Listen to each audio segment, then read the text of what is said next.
From hell to heaven, the Lord explains. Love your enemies. Jesus reveals through Jakob Lorber in Volume 1, chapters 107 and 108.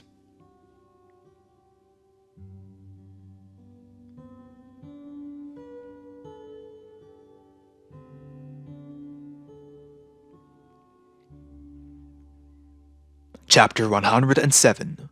Trial of the Heart in the Love for an Enemy. Say I, the Lord.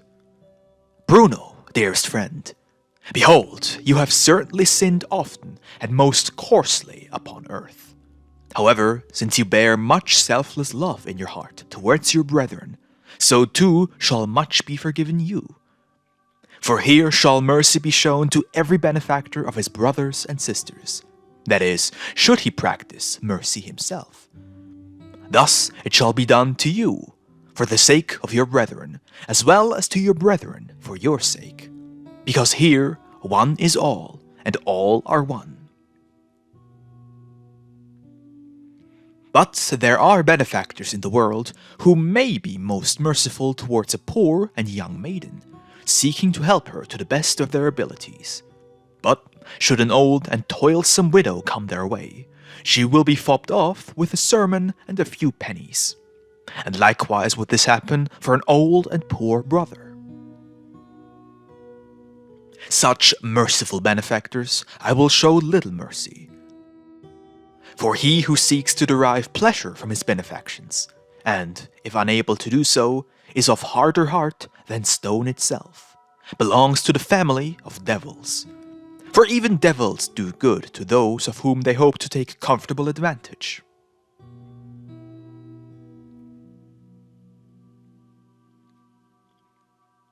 You, however, are practicing mercy here, beneath which no impure motives may be detected, and thus you shall receive the highest mercy from me.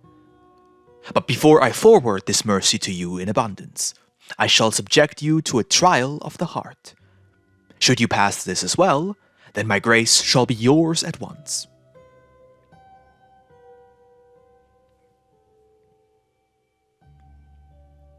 Over there, in the evening dark, you shall find a half-open door, and you may enter the chamber beyond. Therein you shall find all sorts of people who were your worst enemies in the world. Try to win them over. Bring them to me. With this you shall be perfect before me. For he who does good to his friends alone has not done nearly enough to be able to say to me, Lord, I was a useless servant after all. Yet he who cannot say so is not worthy of me, not for a long time. So go there and do in accordance with my words.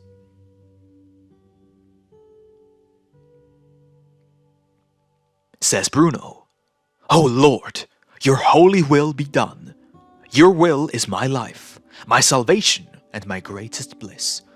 Oh, how sweet it is to act in the house of the eternal, almighty Father. O you, my enemies, my brethren, you who have grievously misjudged your brother within me, he who loved you, in the name of my God, Lord and Father, I come before you to bless you and do good, and therewith forevermore forget any injustice done to me by you.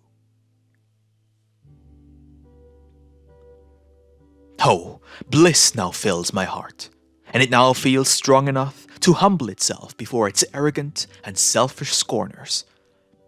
Dark notions I receive of how your heart, Holy Father, must have felt back when faced with your enemies, when from within you called out, Forgive them, Father, for they know not what they do. O holy and endless greatness, of which only the heart of God is capable.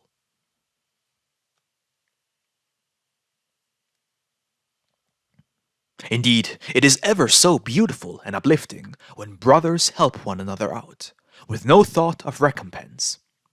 However, no heaven may grasp anything greater or more elevated than the blessing of those who curse us, and to do good to those who have hated, despised, and persecuted us.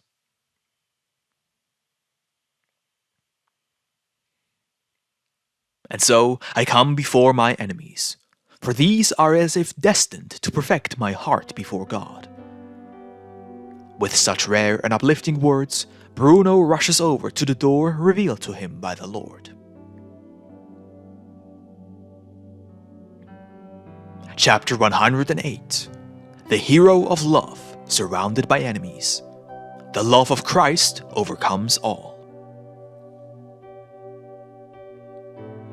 As Bruno attempts to enter the chamber his enemies reside in, several of them block the entrance and angrily berate him. "Step back, wretch! What have we to do with you? Have you not always been more despicable to us than even death, and an object of our hatred and contempt? What should we be doing with you here in hell? To the devils with you, you miserable human beast."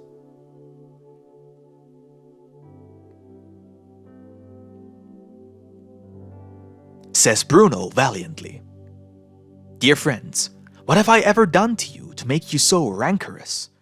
I will do everything you ask of me, within reason, to be on good terms with you once again."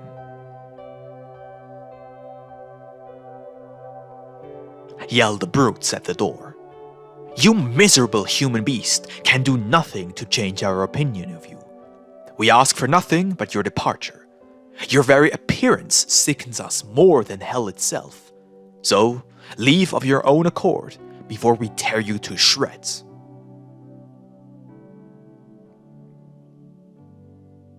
Says Bruno, "If it allows me to be reconciled with you, I would gladly let you crucify me. All I ask is that you promise me to bear me no more ill will." Say the brutes, "Do you actually believe that would bring us honor? Us crucifying you would be the utmost shame unto us. For the sake of decency, we could knock you down like a mongrel dog. That is, if we were in the mood for it. But the mere notion of putting in any effort for you is truly ridiculous. So get lost and refrain from angering us any further with your loathsome presence." Says Bruno, "But dearest friends, I know only too well how you have always hated and, wherever possible, persecuted me in every way imaginable.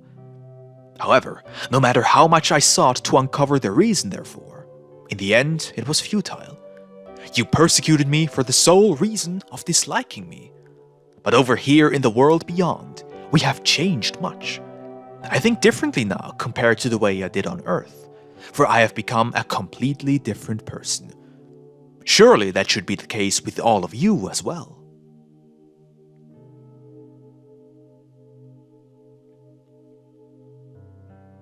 "Will you not tell me what I have supposedly done to you in the world? I am now in a position to compensate you 1,000-fold for whatever I unwittingly owe you. Please, I only ask you forgive me and be more affable. By no means do I lay claim to your friendship. That would be asking too much of you, my self-declared enemies. But I may nonetheless ask you to cease your hostility, especially because you consider me too insignificant to be crucified by you."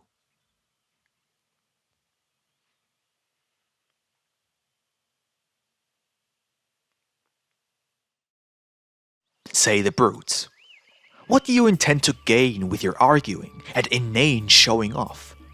You are a bastard and shall remain so for all eternity. To our faces you behave as if you were the rarest and most honest person to ever live.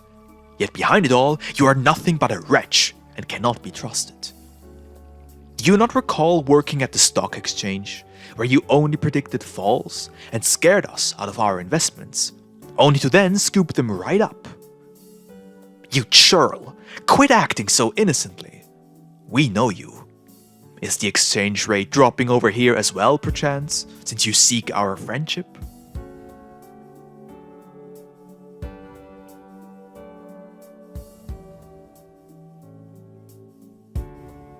Says Bruno, "Ah, there we have it. Oh, friends, if that is whence your grudge stems, then I do hope we may soon be the best of friends, because I can assure you that that your hatred for me is well off the mark. First, consider that I could predict stock rises and falls no more than you.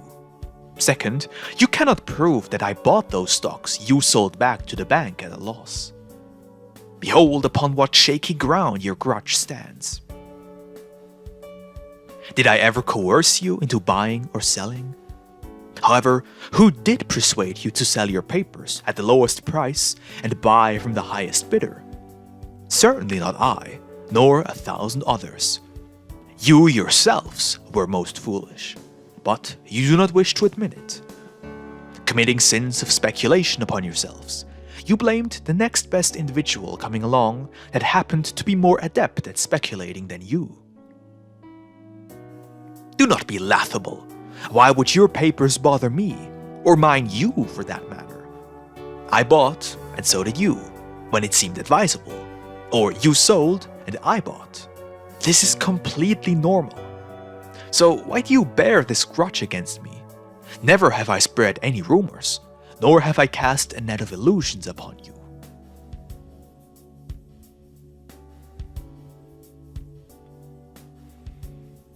All right, says a member of the hateful crowd. You have indeed acted as you claim. But this cannot alleviate our rage and hatred against you. For in the world, you always thought differently to what your sweet words would have had us believe. If you said black, it was sure to be white, and vice versa. The opposite was always the certain truth. But your malicious guile did not reveal to you that we used your predictions in reverse. To not always succeed is the name of the game. But had we adhered to your assertions to the letter, we surely would have squandered everything all too quickly.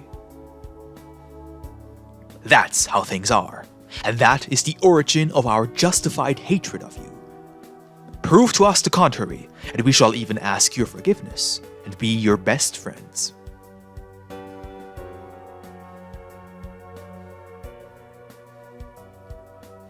Says Bruno. Good, I take you at your word. Answer me a few questions. Number 1. Was I in a higher position than you at the stock exchange? Perhaps a director, accountant, secretary, maybe some consultant or the like? Say the grumblers. No, like us, you were nothing but a potential buyer.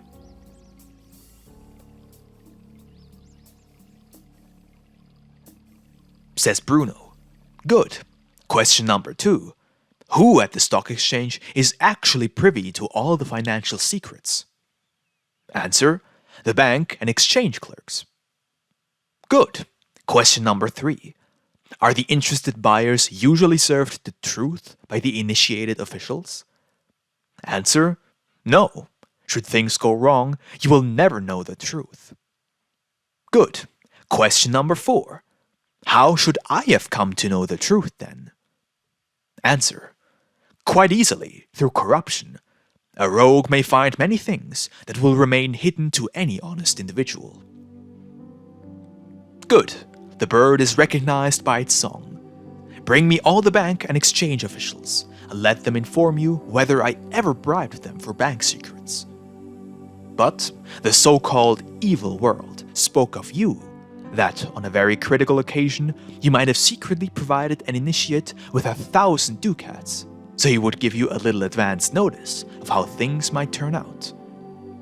Thereafter, the very next day in fact, you traded in your papers, resulting in a resounding loss, only receiving spare change in return. After that, you undertook a secret deal abroad, losing yet again.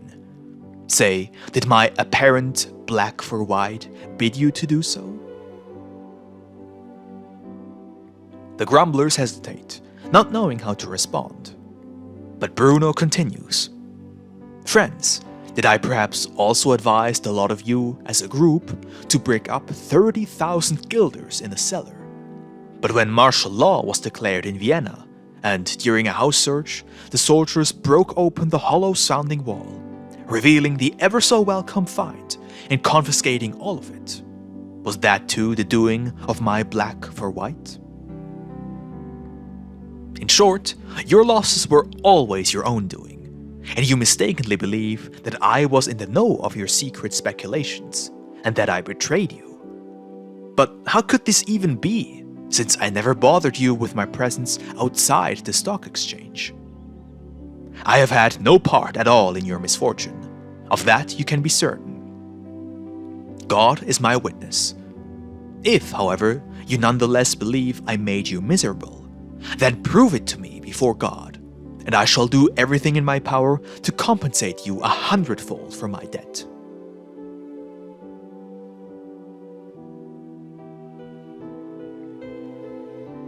Says one of them after lengthy deliberation. Things are indeed the way you just outlined to us. But if you supposedly had no part in our affairs, then we do not understand how you were so familiar with our circumstances. How could they be known to you as if you yourself had organized them thus? There are bound to have been many other such unfortunate occurrences in Vienna. Say, are you just as familiar with them?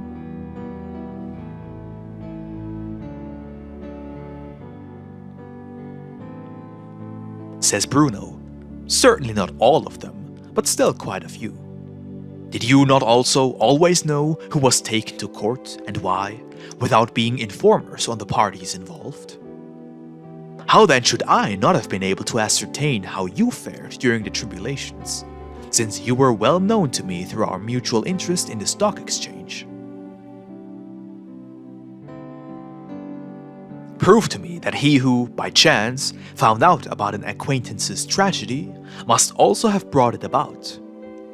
Tell me what law cites this as a criminal offense.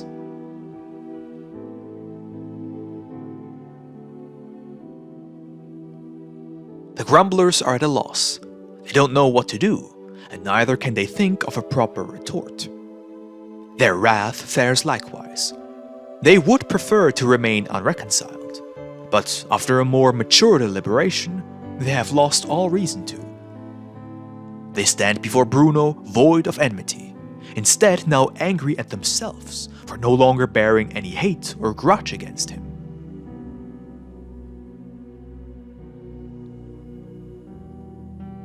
After a while, one of them steps forward, saying, "It is unfortunate that we have no sensible retort for you. How much we would have liked to thrash you, if only we could have ascribed any guilt to you. But you are too clever for anyone to have at you. And on top of all that, we must become your friends now as well. What else do you want from us?"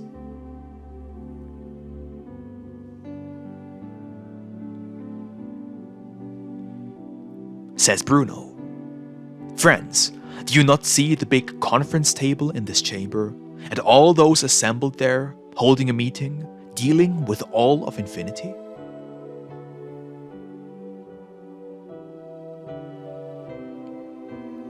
Says the speaker, "We see neither chamber nor conference table. We only see this tavern, steeped in darkness, and you, of course. We cannot tell whether this place has an exit or not. What of this silly question of yours?"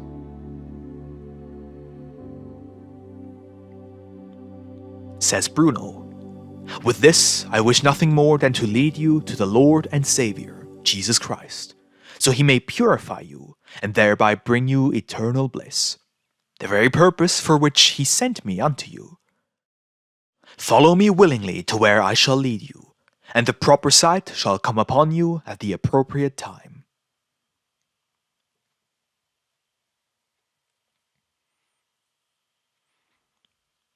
Says the speaker, "This will be rather difficult. Firstly, by no means do you have our trust to the extent that we would suddenly blindly follow you, as if you had been a long-time friend. Secondly, we are new Catholics, who know what to think of the Jew named Jesus. We are not so stupid as those who even made him a god, like the Greeks once did with their Hercules and other heroes of antiquity. Considering all this, you will have to come up with something better if you want to seriously lead us by the nose."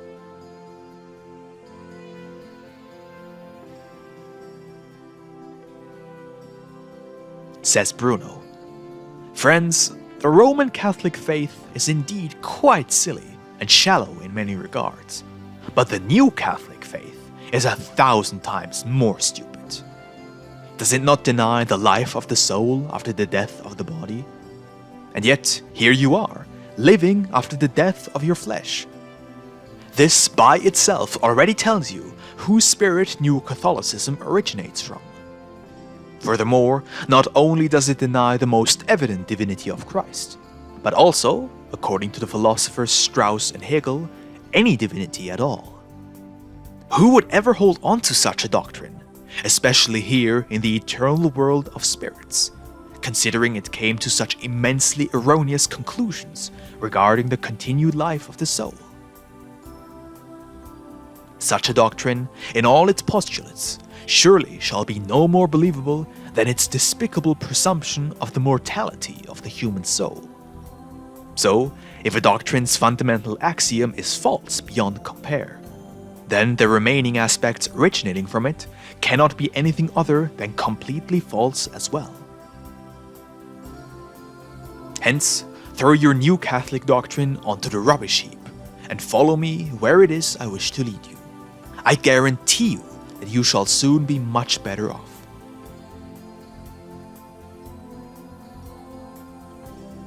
Says the speaker, "Friend, you are a devilishly clever fellow. One has to agree with you, whether one wishes to or not. From the bottom of our hearts, we apologize that we treated you so harshly and offensively before. I hope you will be able to forgive us. Remember how in Vienna, everything, be it prelate, public official, etc., was appointed to lull the population into a deep slumber, plunging the human spirit into the darkest of nights. Under such conditions, it was veritably impossible to lift oneself up to a more exalted understanding of things. We are still the way we were brought up, namely blind, deaf, and dumb of soul and spirit. So please, show us forbearance and patience, and lead us to where we may receive more light, in God's name." Says Bruno, "Very well. I hope I need not prove to you that I came here with a heart most patient. I have forgiven you everything, and am your best friend, in truth and perpetuity. Thus, I believe there to be no further obstacle between us that would prevent us from setting off on the sole path along which it is possible to attain a living condition that brings the greatest bliss possible for both soul and spirit. And so, take courage, be of firm resolve, and follow me. For everything else, look confidently to Him who alone can and will help you certainly. He has not sent me unto you for nothing, after all. No matter how many there are of you, follow me, and all of you shall be helped." Say the ones in front. "There are only about 20 of us who know you through the stock exchange. But behind us are countless common riffraff. Whether these will follow you too or not is another question entirely. It's possible, but mostly improbable, for they are of the deepest night. Try it though, we don't mind one way or the other."